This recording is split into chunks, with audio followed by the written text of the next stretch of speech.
wibuke kwezi umunsi w'isabato, iminsi 6 ujya ukora aba ariyo ukoramo imirimo yawe yose, ariko uwa karindwi ni isabato y'Uwiteka Imana yawe, ntukagire umurimo wose uwukoraho.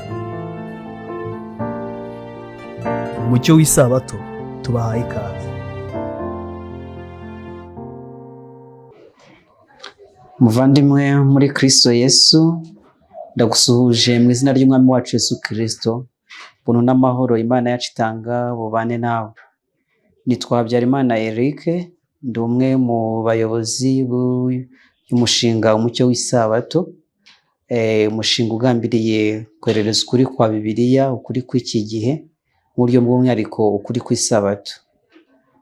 Abo benshi tukunze kubana, turaziranye, ariko nawe mushyashya tuguhaye ikaze kugira ngo wishimire kubana natwe. Tumaze iminsi tuganira ibyigisho bikomeye, twatinze tureba isabato mu bitabo 5 bya Mose, kandi rwose twabonye uburyo isabato iryoshye. Ntabwo ari cyo kinzanye nonaha rero, ahubwo nje kuganira namwe ku buhamya butoya. Mu migabane tugira ya video zica hano harimo n'ubuhamya. Mbere yuko tuganira ku buhamya bw'uyu munsi, reka mbanze nce bugufi, kandi nawe niba bigukundira umfashe maze dusenge. Data, turagushimye kubw'imbabazi zawe nyinshi n'urukundo rwawe ruhebuje. Tugushimiye ko duhaye amahirwe yo kwibona muri uyu mwanya, nanone twunjije kumva imbaraga yawe ikiza ikorera mu bana bawe. Uduhire rero kugira ngo abumva bakorweho no kuri kwawe, ubuhamya tugiye kuvugaho bugira icyo bufasha uri bubwumve, kugira ngo mutere umutima mwiza wo gushishikarira ibyawe no kurushaho kwifuza kugendana nawe. Nibyo dusabye mu izina rya Yesu, amen. Yego, nje kubabwira ubuhamya, kandi mu gutegura iki kiganiro natekereje ku bantu babiri. Mvuga ngo kino kiganiro nibo kigendereye. Nakiteguye ntekereza abantu babujijwe amahirwe yo mu by'ubuzima kuba guhitamo kubaha Imana, bakemera kugendera mu kuri kw'ijambo ry'Imana mu isabato y'Uwiteka nk'uko yahamijwe na Bibiliya. Barimwo abanyeshuri babujijwe kwiga, abanyeshuri bimwe ibizamini bigatuma ahari badindira, abandi bikaba ngombwa yuko barivamo. Harimwo abakozi bimwe akazi, abandi barakirukanwamo bari basanzwe bagafite. Harimwo abahawe akato n'imiryango yabo kubera uko kuri kw'ijambo ry'Imana. Imiryango irabata, ababyeyi ntibakomeza kubitaho, abafasha ntibakomeza kubana mu mahoro. Nari ndimo ntekereza abo bantu. Abandi bakabiri natekerezaga ni abantu bakomeje kumva ukuri kw'ijambo ry'Imana ariko bakakwirengagiza. Abakomeje kwirengagiza itegeko ry'isabato bibwira ko Imana itazabyitaho. Abo bantu nibo natekerezaga igihe nari ndimo ntegura kino kiganiro. Tumaze iminsi twumva ubuhamya bw'abantu b'Imana batugezaho ibyababayeho muri ubu buzima, n'uburyo kuri kw'Imana kwabagezeho bakagundagurana nako, nyuma bakaza kukwakira. Twumvise abarenganyaga ubwoko bw'Imana bukomeza isabato. Hari abatubwiye yuko yajyaga n'abamenaho inzoga bari kuvuga, bafata nk'aho bari kuvuga ibitavugitse. Hari uwatubwiye uko ababyeyi be bamwibasiye bakamwima n'ibyo kurya. Hari uwatubwiye intambara yarwanye n'abadayimoni, yarahoze mu bupfumu, aragura, ahagarika imvura, agendera ku rutaro, ariko nyuma ukuri kw'Imana kukamugeraho. Twagiye twakira ubuhamya bwinshi. Uyu munsi rero ndashaka ko tureba no ku social media. Hari ubuhamya ejo bundi bwatambutse, numva bunkoze ku mutima, kandi nifuza ko mbuganiriza abantu b'Imana bashobora kuba batarabubonye, kandi n'ababubonye nabo kugira ngo tubitekereze neza. Ndaza kuvuga ibintu abantu babiri ndi buvane kuri social media, biri imbere yanyu, ndaza kubibereka, ahari namwe muzabisura, tubitekereze neza. Kandi turaza kujya no mu byanditswe byera, kubera kuri kw'ijambo ry'Imana niko dukwiriye kwerereza iteka ryose. Umuntu wa mbere nshaka kuvugaho ni umukinnyi w'umupira umaze iminsi avugwa ku social media. Ntabwo ari mu Rwanda gusa, ahubwo n'isi yose, ndetse ahari bishobora kuba byarageze mu banyarwanda bivuye aho ku isi hirya kure y'iwacu, ariko yavugishije abantu amagambo menshi. Ni umukinnyi w'umupira witwa Sylvain Warner wo mu Busuwisi, wiyemeje guhagarika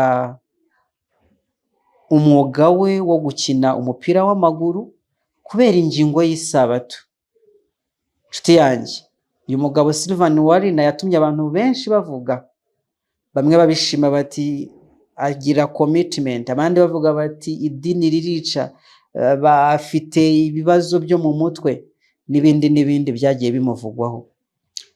Ni umusore ukiri muto w'imyaka 22, ntabwo bikunze kuboneka mu bakiri batoya gufata imyanzuro nk'iyi ngiyi, ufite ahazaza, ugaragara mu ekipe y'igihugu, igihugu gikomeye nk'Ubusuwisi, ugaragara rwose ko afite akazoza mu bijyanye no kuba icyamamare n'ikirangire mu byerekeranye no gukina umupira w'amaguru. Ariko ejo bundi afata icyemezo aravuga ati njyewe ndi umukristo kandi nsoma Bibiliya. Ni amagambo ye, ndagira ngo uyasome hano abyivugira. Avuga ati njye ndi umukristo ubyishimira kandi ubishishikariye, nsoma Bibiliya, mpisemo icyemezo cyanjye bwite ku buzima bwanjye. Ndashaka gukurikira Kristo Yesu, kandi nk'igihamya gikomotse mu byanditswe byera, umunsi w'ikiruhuko Imana yatanze ni uw'agaciro.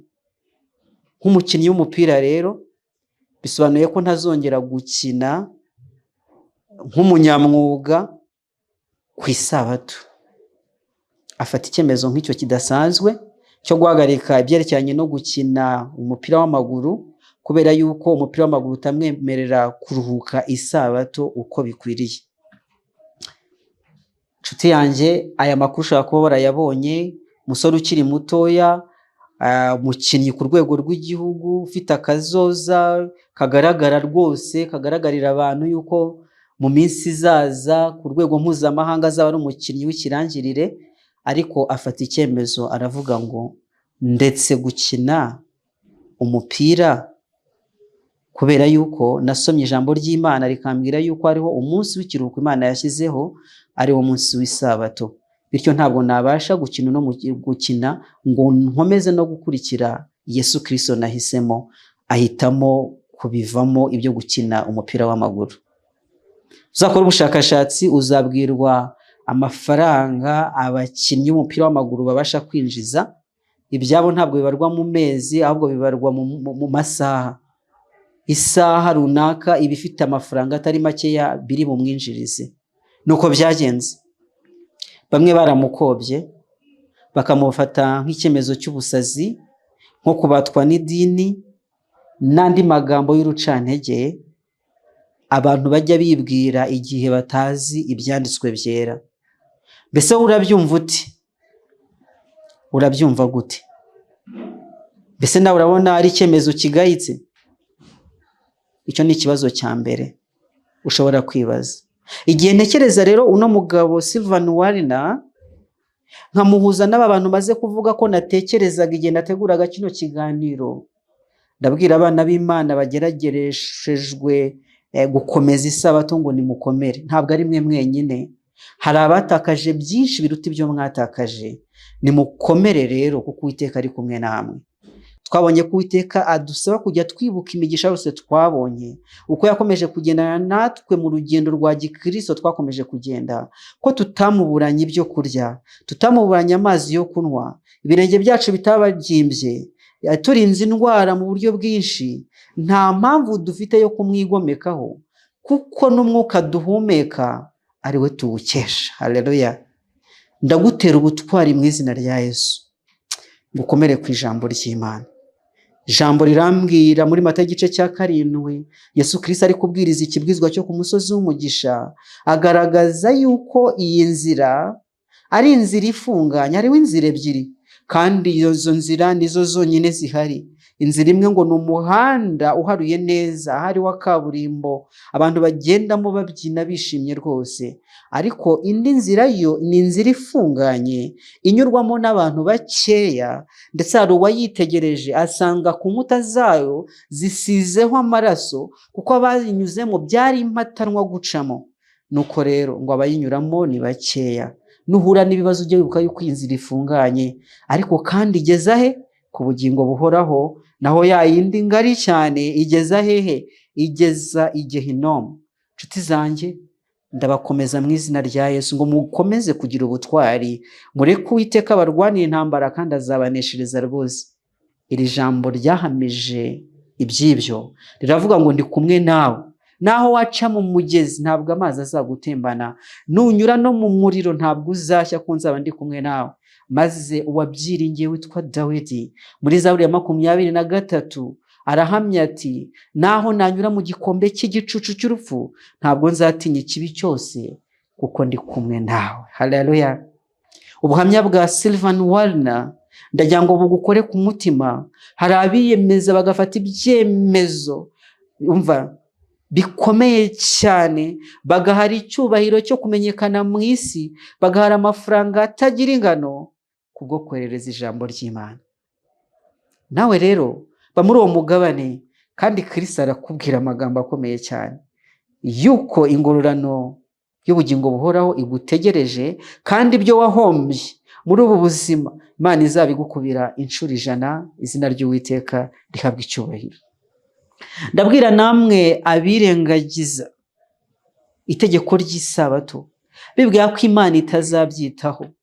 Nshuti zanjye, Imana irababara yibona ijambo ryavuze atari ryo rikuyobora. Twarabibonye mu gutegeka kwa 2 yuko umuntu adatungwa n'umutsima gusa, ahubwo atungwa n'ijambo ryose riva mu kanwa k'Imana. Mbese warekeshejwe gukomeza inzira y'Imana n'amafaranga? Warekeshejwe gukomeza inzira y'Imana n'akazi? Warekeshejwe gukomeza inzira y'Imana no gushaka umugabo cyangwa umugore? Niki cyatumye ureka gukomeza inzira y'Imana ku buryo wabiguranye iby'indamu y'akanya gatoya? Ariko icyo nkubwira ni iki? Kristo yaneshereje mu butayu, kandi ijambo yaneshesheje riravuga ngo umuntu ntabwo atungwa n'umutsima gusa, ahubwo atungwa n'amagambo yose ava mu kanwa k'Imana. Rimwe mu ijambo ryavuzwe nuko umukiranutsi atazigera arekwa. Haleluya. Ntabwo azigera arekwa cyangwa ngo urubyaro rwe rusabirizwe, ntabwo azigera yicwa n'inzara. Uwiteka azamutungisha nk'uko yatungishije Abisirayeli mu butayu. Erega bariye manu bamara imyaka 40. Nigeze kubikomozaho yuko imyaka mfite 40 itaragera, kandi ibyo kurya maze kurya ni byinshi. Mbese ntabwo Imana izaprovidinga nk'uko yaprovidinze icyo gihe? Ndagira ngo ubwire yuko Imana izakurengera, udakwiriye kwirwanira intambara, ahubwo ukwiye kubeshwaho no kwizera, kandi wizeye ijambo ry'Imana. Imana iravuga ngo ndi kumwe nawe. Imana iravuga ngo nzakutunga. Imana iravuga ngo nzakugabira, ntabwo uzicwa n'inzara. Imana iravuga ngo nzakuyobora kugeza nkugejeje i Kanani. Mbese tuyigirire icyizere gikeya biragatsindwa, ahubwo icyizere cyacu cyose tugishyize muri yo, kubera yuko ari yo ifite n'umwuka duhumeka mu biganza byayo. Hari indi nkuru yaciye kuri social media. Hari umugabo umwe, uno mugabo Richard yigeze gushyira post kuri Twitter, iyo dusigaye Twitter X, yahoze yitwa Twitter, ashyiraho iyi Twitter nshyize imbere yanyu. Aravuga ati, iyi nyubako ibarizwa mu mujyi wa Kigali ntabwo ikora Sunday cyangwa se Saturday. Maze abishyira no mu Kinyarwanda ngo isabato yubahwe. Ino nyubako abantu bamwe bashobora kuba bayizi, nkuko muyitegereza ni etage ifite ibyumba bitari bikeya, nyamara ntabwo ku isabato ikora. Nyirayo yahisemo gukomeza inzira y'Imana, ahitamo kumvira ukuri kw'ijambo ry'Imana, ahitamo kuruhuka atari we gusa n'ibye byose, maze business zikorerwa muri iyi nyubako ye zigahagarara. Iyi Twitter ijyaho uyu yayishyizeho ku itariki ya 4 z'ukwezi kwa 11 umwaka ushize wa 2023. Birumvikana umwaka urenga urahise ayishyizeho. Yakorerwagamo ibikorwa bitandukanye harimo n'ishuri. Ni inyubako iborezwa ahitwa Sonatube mu mujyi wa Kigali abahazi, kandi iyi nyubako yakorerwagamo ishuri rya kaminuza yitwa UTB, University of Tourism and Business. Ku isabato iyi nyubako irakingwa, imirimo yayo irimo igahagarara.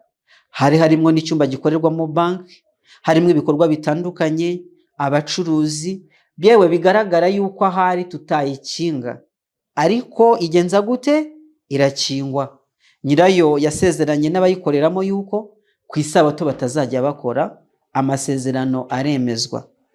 Ino Twitter yavugishije abantu amagambo menshi, mucishemwo amaso murebe, bibaza niba uyu ari we mudive wenyine mu Rwanda waba ufite inzu nk'iyi.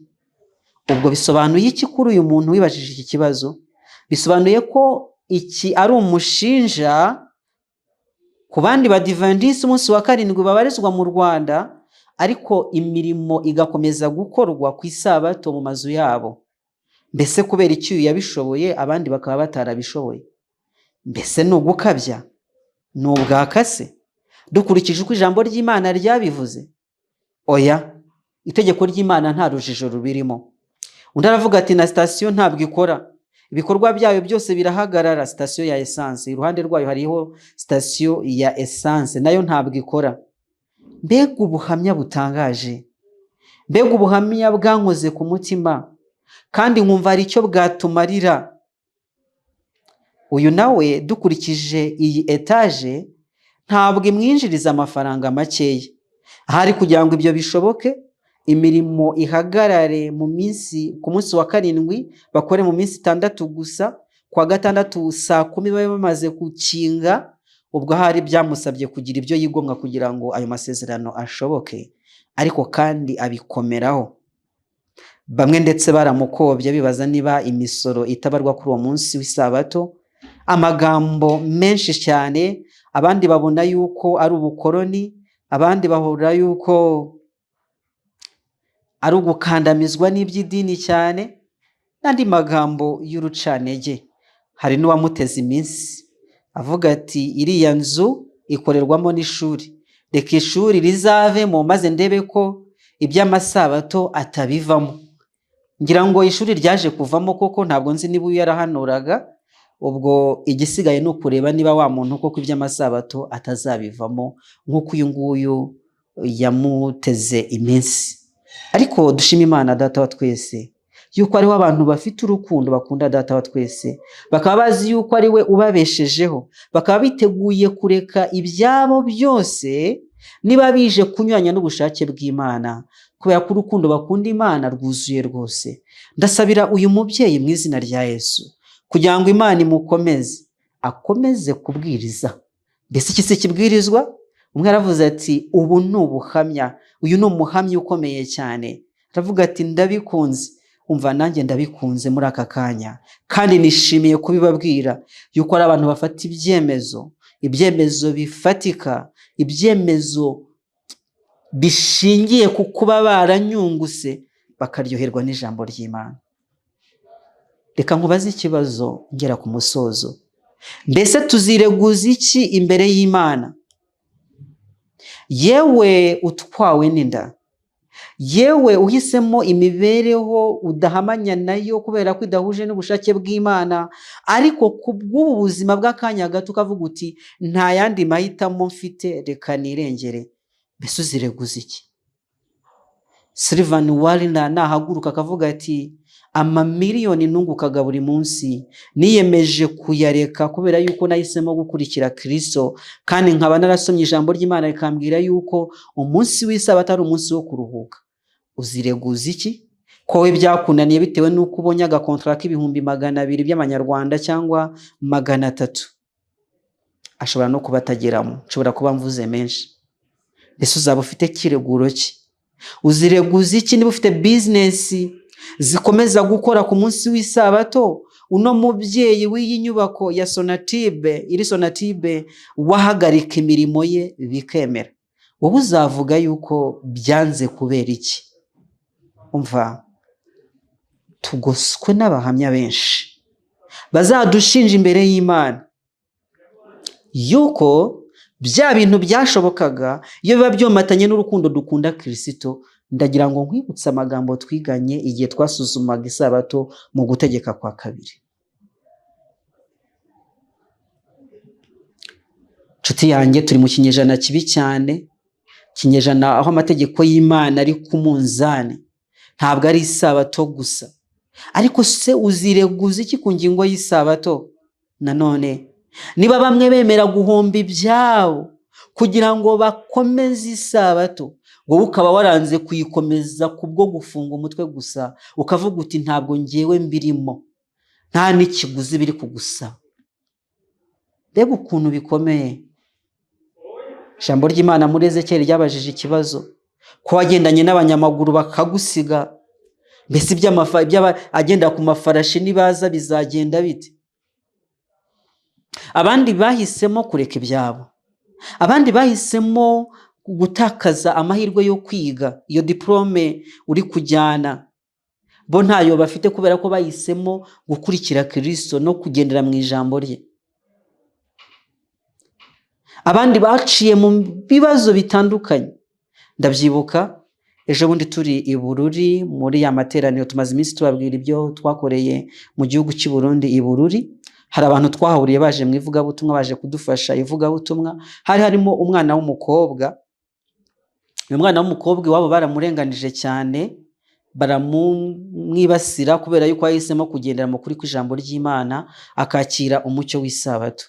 Igihe twari twavuyeyo bari barahiye yuko atagomba kugaruka mu rugo rwabo, ndetse icyo gihe rwose ahura n'abantu b'Imana, baramutwara ajya kwishakira akazi ko mu rugo kubera ko iwabo bari bavuze yuko batamushaka mu rugo rwabo.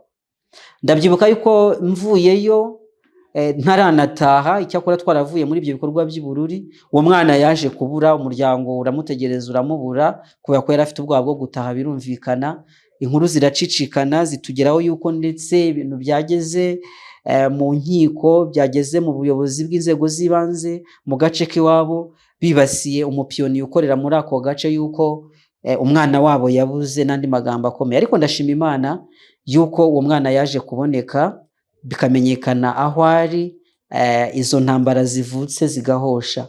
Urwo ni urugero rutoya rw'abantu barenganijwe, bakibasirwa, imiryango yabo ikabagwa nabi.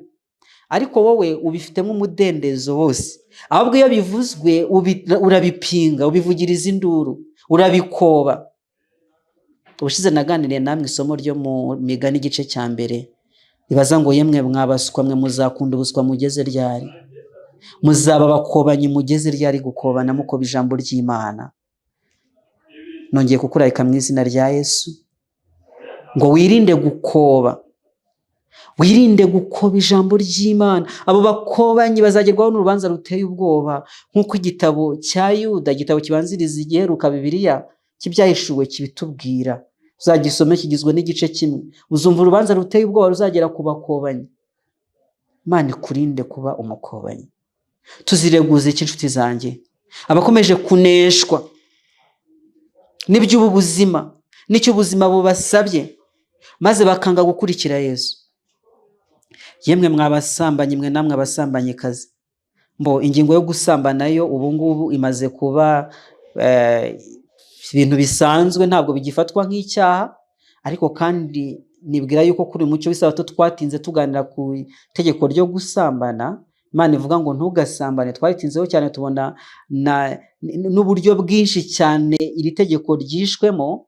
Ariko mu byateye abantu bamwe gusambana ni ukurengera ubuzima bwabo.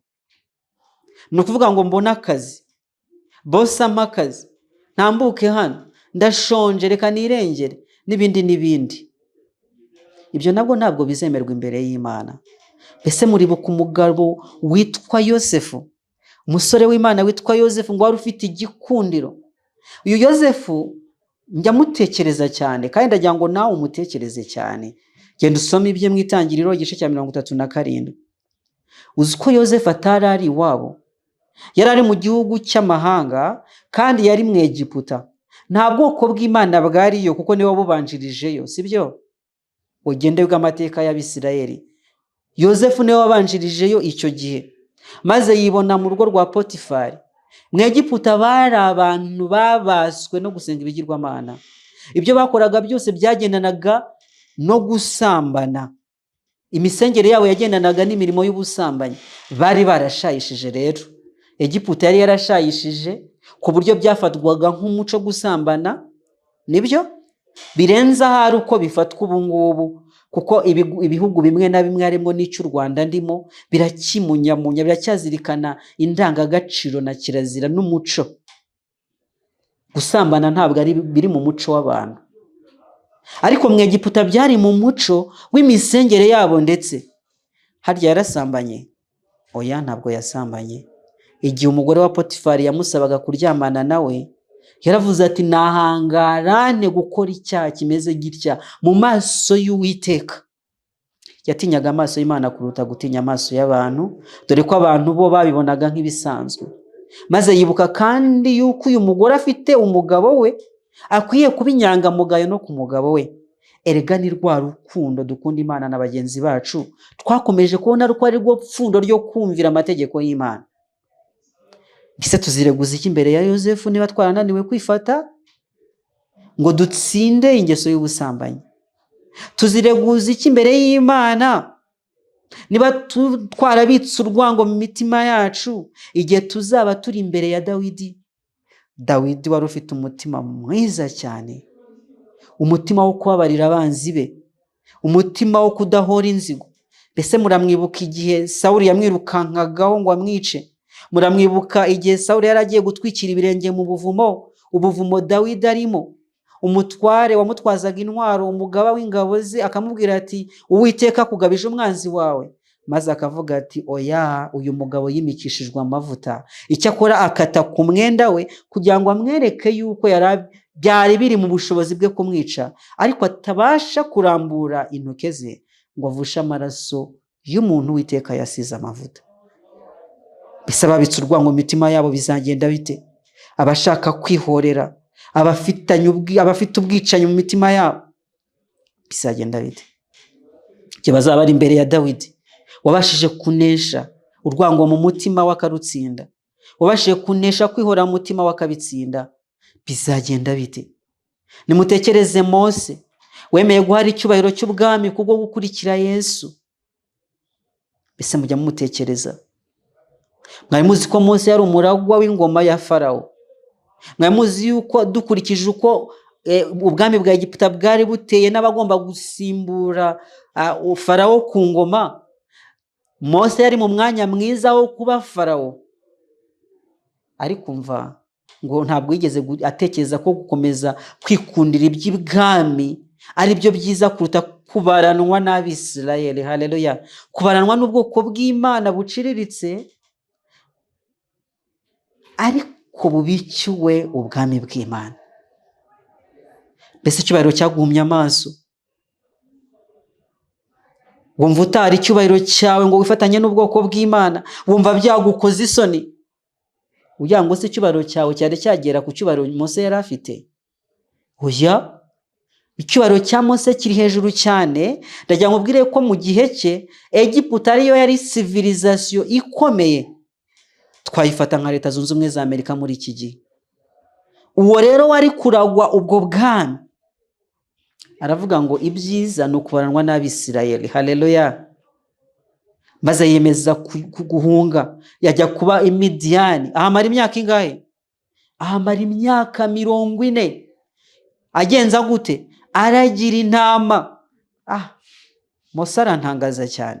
Nimutekereze ibya Mose, amashuri yari yarize ya gisirikare, iby'ubutegetsi, ibya relation publique, ibya diplomasi. Yari umuntu rwose ufatika, ufite amadiplome yo hejuru cyane kugira ngo azabashe nyine kuyobora igihugu.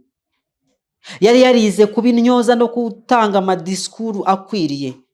Ariko mu myaka 40 ayo manyama niko abarundi bavuga yari yaramushizemo.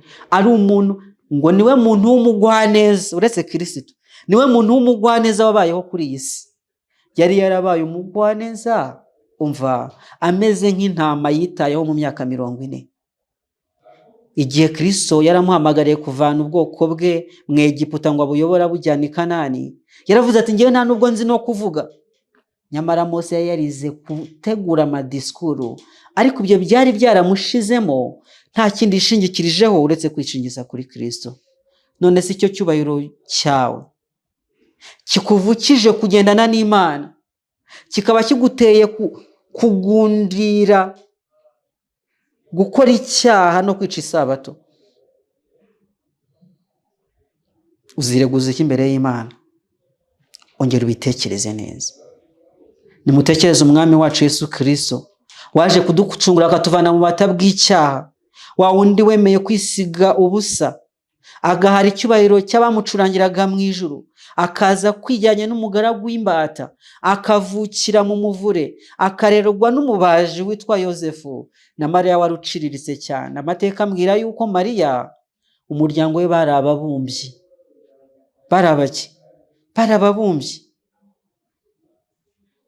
Ariko Yesu Kristo, wa wundi waremye ijuru n'isi n'inyanja n'amasoko, wa wundi wakuremye kandi wa wundi wagucunguye, yaciye bugufi ngo aza kubature muri ubwo bubata bwo kwishyira hejuru, bubata bwo kugundira iby'isi, utazi ko ejo buzacyo ukinabifite, utazi niba uzaba unakiriho, kugira ngo winjire mu bwami bwe, ubwami bw'amahoro n'umudendezo, ubwami buzakugeza mu ijuru, aho ubutunzi butagira akagero bubikiwe abana b'Imana, umurage w'abera. Nshuti yanjye, ndakwinginga kugira ngo utekereze ibi, utekereze ibyo bintu, ntibikaguce mu maso gusa. Ubwo waje kuri YouTube ubasha kujya no ku yandi social media. Nakoresheje social media yita X, Twitter, yahoze ari Twitter. Nawe ugenda ujye urebe, uraza gukorwa ku mutima, kandi Imana ibikumvishe mu izina rya Yesu, ngo bigutere gufata imyanzuro myiza ikwiriye abana b'Imana.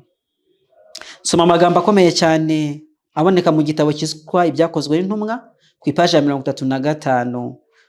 Aravuga ngo kuba umuntu agaragaza gutwarwa cyane mu by'umwuka mu buryo budasanzwe sibyo gihamya kidakuka cyerekana ko ari umukristo.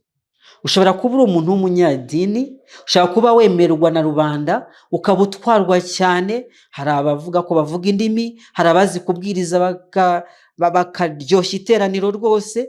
Kuba umuntu atwarwa, agaragaza gutwarwa cyane mu by'umwuka mu buryo budasanzwe, ntabwo ibyo ari byo gihamya kidakuka cyerekana ko ari umukristo. Ubutungane si ugutwarwa.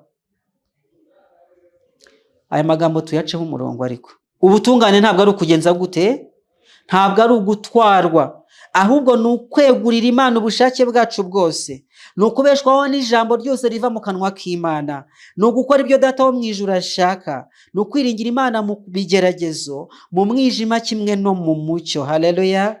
Ni ukugendera mu kwizera atari mu bigaragarira amaso, ni ukwishingikiriza ku Mana tuyiringiye tudashidikanya kandi duturije mu rukundo rwayo. Haleluya! Uko niko kuba umukristo. Haleluya! Kuba umukristo ngo ni iki? Ni ukwegurira Imana ubushake bwacu bwose, ni ukubeshwaho n'ijambo ryose riva mu kanwa k'Imana, ni ugukora ibyo Data wo mu ijuru ashaka, ni ukwiringira Imana mu bigeragezo tukayingingira mu mwijima nk'uko tubasha kuyingira no mu mucyo, ni ukugendera mu kwizera atari mu bigaragarira amaso, ni ukwishingikiriza ku Mana tuyiringiye tudashidikanya kandi duturije no mu rukundo rwayo. Haleluya! Cyangwa ngo urukundo rwa Kristo rudusabemo. Ego urukundo rw'Imana yacu nta warondora uko rungana, rusumba ukwezi, rusumba izuba. Haleluya! Ndetse n'ikuzimu rugerayo. Rwatumye Yesu aza mu isi yacu ngo indushyi aturuhure. Haleluya! Kandi yiteguye ko ari umuntu uwo ari we wese, nk'uko cya kirara kivugwa muri Luka igice cya 15. Urwo rukundo rwatumye Yesu acyakira. nubwo waba wararagiye igihe kirekire, Imana yiteguye kukwakira. Irifuza kuva mu gutwarwa gusa mu idini ry'amagambo, ahubwo ukegurira Imana ubushake bwawe bwose, ukayiringira haba mu mucyo ufite akazi no mu mwijima bakakwirukanyemo. Haleluya! Ukabeshwaho n'ijambo ryose riva mu kanwa k'Imana. Mbese urabyibuka? Ijambo riravuga ngo umuntu ntabwo atungwa n'umutsima gusa, ahubwo atungwa n'ijambo ryose riva mu kanwa k'Imana. Mbese wakwishimira kubeshwaho naryo? Ni ugukora ibyo Data wo mu ijuru ashaka. Ni ukwiringira Imana mu bigeragezo, mu mwijima no mu mucyo. Ni ukugendera mu kwizera, nubwo tutabirebesha amaso ko Imana izadutabara kandi izatutunga, ariko tukaba twizeye yuko yasezeranya izasohoza. Haleluya! Ntabwo dukwiye kwizera Imana kuko ibintu bimeze neza, biri smooth. Ngira ngo idini rigezweho muri iki gihe, hari abarishaka izina ryiza ngo ni prosperity gospel. Ni ubutumwa bushishikariza, bubwira abantu ko bagiye kuba abaherwe, abakire, bagiye kubona visa, bagiye kujya mu mahanga, bagiye kubona amaburse, bagiye kubona abagabo, bagiye kubona abagore, bagiye kugura imodoka. Iyo prosperity gospel ntabwo ari Bibiliya, ntabwo ari iri jambo. N'ababikubwira burya barakubeshya. Kuba umukristo ntabwo ari uko urubyaro rugiye kuboneka rwari rwarabuze, ntabwo ari uko umugabo agiye kuboneka wari waramubuze, ntabwo ari uko ugiye kubona visa washatse igihe kirekire, ntabwo ari uko ugiye kubaka etaje mu mujyi wa Kigali cyangwa mu wundi mujyi ukomeye ubamo. Ahubwo ni ukwiringira Imana mu bigeragezo. Haleluya! Ni ukwiringira Imana mu mwijima bitameze neza, kimwe no mu mucyo. Ni ukwishingikiza ku Mana, tuyiringiye, tudashidikanya kandi dutuje. Haleluya! Iri jambo ryo gutuza naryo riceho akarongo, duturije mu rukundo rwayo. Imana idufashe cyane. Nshuti yanjye, isomo ribanziriza iriheruka ndarisoma mu Baheburayo igice cya 12. Reka nkujyane mu gitabo cy'Abaheburayo igice cya 12, ndasoma umurongo wa mbere ndageza ku wa 4. Harambwira ngo nuko natwe ubwo tugoswe n'igicucu cy'abahamya bangana batyo, twiyambura ibituremerera byose n'icyaha kibasha kutwizingiraho vuba, dusiganirwaho dutegekwa twihanganye. Haleluya! Ubwo tugoswe n'abahamya bangana batyo, bigahora bica mu maso yacu. Umucyo w'isabato twahisemo gushyira porogaramu y'ubuhamya, kandi nongeye gushishikariza bene data n'abashiki banjye bafite ubuhamya basangiza abantu b'Imana, kugira ngo bazamu umwanya tuganire, tubwire abantu yuko bya bintu bishoboka. Za ntambara bagundagurana nazo ntatari bo bonyine, ahubwo hari abandi barwanye nazo kandi bakanesha, banesheje muri Kristo. Niba ufite ubuhamya, ndakwinginze, adresse zacu zihora zitambuka hano, uzaduhamagare utwandikire se kugira ngo tugusange uduhe ubuhamya bwawe. Nuko rero ubwo natwe tugoswe n'igicucu cy'abahamya bangana batyo, reka twiyambure ibituremerera byose n'icyaha kibasha kutwizingiraho vuba. Haleluya! Reka tubyiyambure. Haleluya! Tubitere ishoti, twishimire guturiza mu rukundo rwa Data wa twese. Ibyo bituremereye, ibyo bituvutsa amahoro n'umutekano, tubyiyambure, kuko ibyo bintu bituzana mu cyaha kibasha kutwizingiraho vuba, ahubwo dusiganirwaho dutegekwa twihanganye. Mbese aho utegekwa ni hehe? Aho utegekwa ni hehe? Usana utegekwa? Hasome muri Matayo igice cya 5 umurongo wa 48. Namwe mube mukiranutse nk'uko Data wo mu ijuru akiranuka. Haleluya! Mube mukiranutse nk'uko Data wo mu ijuru akiranuka. Birashoboka? Birashoboka muri Kristo Yesu. Igihe uri muri Kristo Yesu, Kristo akaba umugenga w'ubuzima bwawe, gukiranuka birashoboka, kuko yasezeranye amasezerano akomeye cyane, ari ryo sezerano rishya ryanditse mu Baheburayo igice cya 8. Ubwo ndi mu Baheburayo, reka ngusomere iryo sezerano.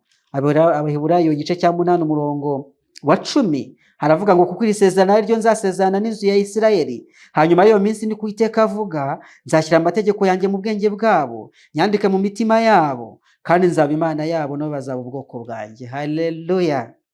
nzashyira amategeko yanjye mu bwenge bwabo, aza mu mitima yabo bayakunde bayibwire ku manywa na nijoro, nk'uko wa munyezaburi ya mbere ameze. Hahirwa umuntu udakurikiza imigambi y'ababi, ntahagarare mu nzira y'abanyabyaha, nticane n'abakobanyi. Twari turi kuvuga abakomeje gukoba ijambo ry'Imana. Ahubwo amategeko y'Uwiteka niyo yishimira, kandi amategeko ye niyo yibwira ku manywa na nijoro. He always meditate on the God's law. Hallelujah. Kubera iki ayo mategeko ari mu mutima we. Isezerano rishya ryasuriye mu bugingo bwe. Isezerano rishya rimaze kuvuga ngo iki se? Nzashyira amategeko yanjye mu bwenge bwabo, nyandike mu mitima yabo, kandi nzaba Imana yabo, nabo bazaba ubwoko bwanjye. Murongo wa 12, nzabababarira gukiranirwa kwabo, kandi ibyaha byabo bakoze kera ntabwo nzabyibuka ukundi. Iryo ni ryo sezerano rishya. Ni isezerano risezerana yuko umunyabyaha azabarirwa ibyaha bye yakoze kera, kandi Imana igahitandika amategeko yayo mu bwenge bwe no mu mutima we, kugira ngo ayakunde ayibwire ku manywa na nijoro. Mbese byasore mu bugingo bwawe?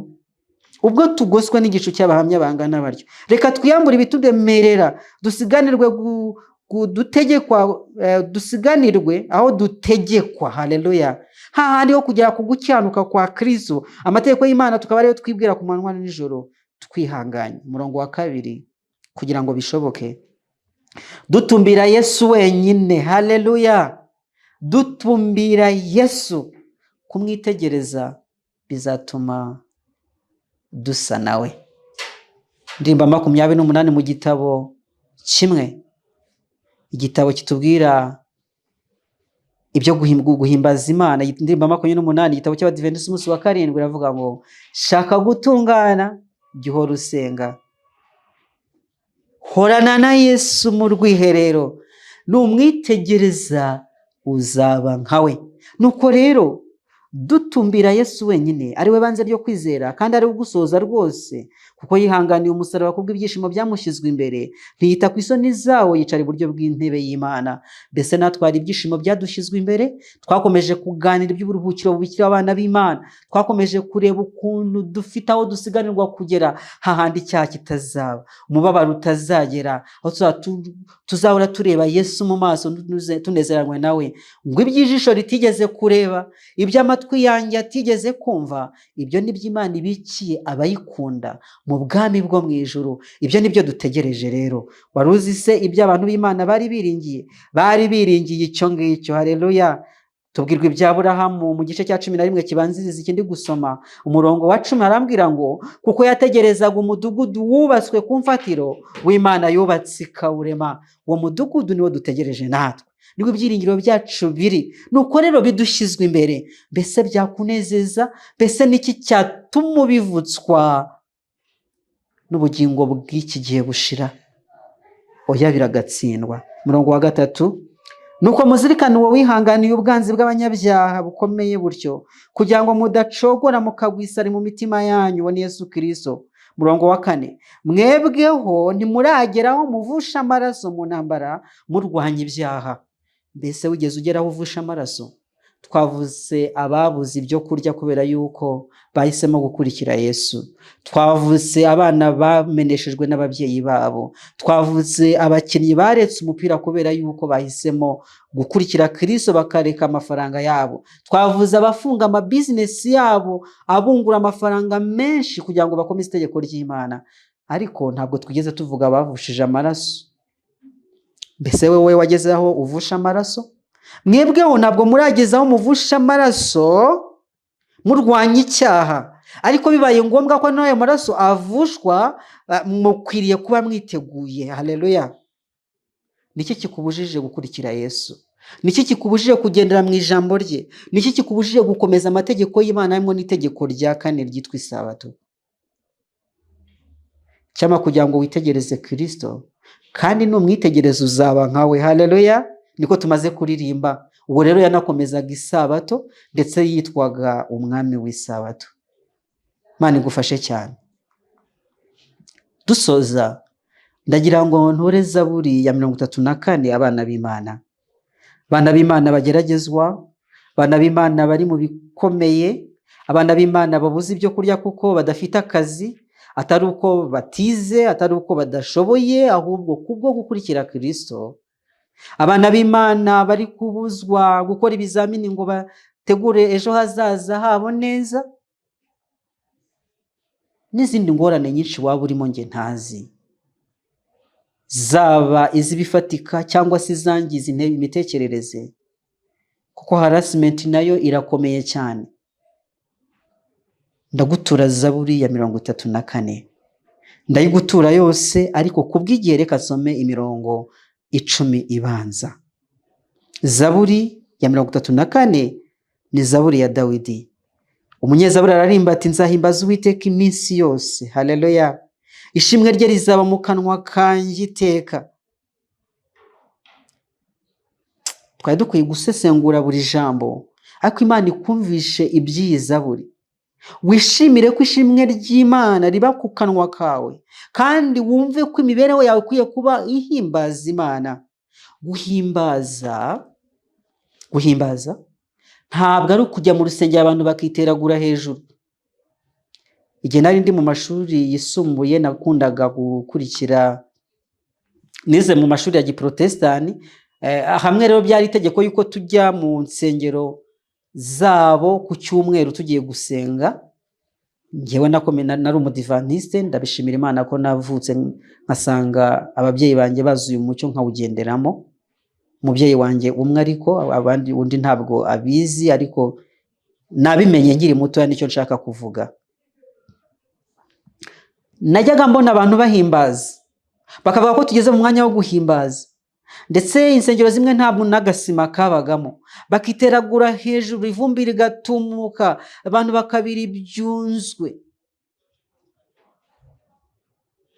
Hari ibyo nangiye kuvuga, reka mbyihorere. Ariko uko ntabwo ariko guhimbaza Imana.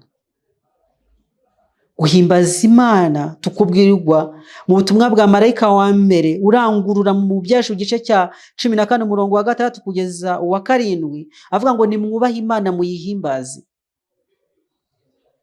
Ijambo ry'Imana Pawulo akabisoma ngo mwaba munwa mujye mukorera byose guhimbaza Imana, mutume imibiri yanyu ihimbaza Imana. Guhimbaza Imana ni iki? Ni ugukora ibyo Data wo mu ijuru ashaka, ni ukugendera mu bushake bw'Imana. Nshuti zanjye, ntabwo ari kubyakanwa. Tumaze gusoma amagambo akomeye cyane ku idini ya Kristo, cyangwa se kuba umuntu agaragaza gutwarwa cyane mu by'umwuka mu buryo budasanzwe, atari byo gihamya cy'uko ari umukristo. Oya, guhimbaza Imana ntabwo ari ukubyina.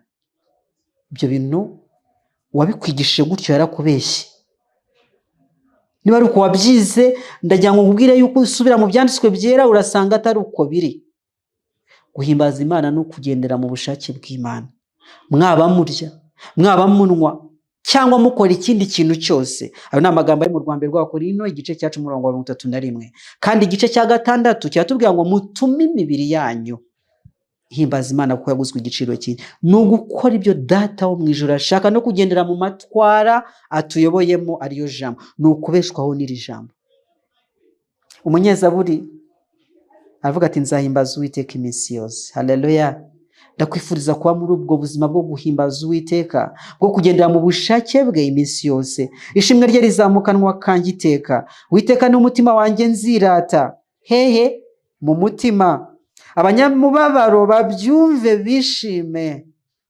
Yewe ubabajwe, yewe ukozwa hirya no hino, icyamangwira ijwi ryanjye nuryumva wishime. Mufatanye nanjye guhimbaza Uwiteka, dushyirane hejuru izina rye.